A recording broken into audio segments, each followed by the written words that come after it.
আচ্ছা স্যার, আপনাকে ডাকতেছেন।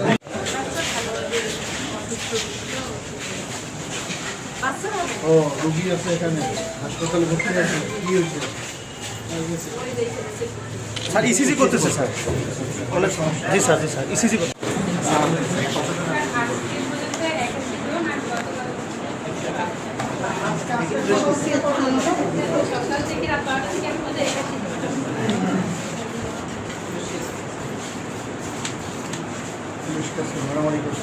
মারামারি আগে স্যার এখন পর্যন্ত 83 জন রোগী আসছে।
আজকে হলো আমাদের মুসলমানদের জন্য একটা পবিত্র উৎসবের দিন, আমাদের প্রিয় নবী হযরত মুহাম্মদ সাল্লাল্লাহু সাল্লামের জন্মদিন ওফাত দিন।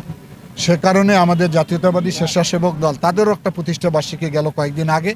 এই দুটি উপলক্ষে তারা আজকে এখানে দুস্থ অসহায় রোগীদের মধ্যে উন্নত খাবার পরিবেশন করছে, এজন্য ওদেরকে আমি ধন্যবাদ জানাই। আর আমরা একটু আগে স্বাস্থ্য কমিটির সভা করেছি, অনেকগুলো গুরুত্বপূর্ণ সিদ্ধান্ত নিয়েছি। গত মাসে যেগুলো সিদ্ধান্ত নিয়েছি তার দেখছি 80% তারা সম্পন্ন করতে পেরেছে। আশা করি সামনের সভায় আমরা দেখব যে আজকের সিদ্ধান্তগুলো প্রায় 100% সম্পন্ন করতে পারবে।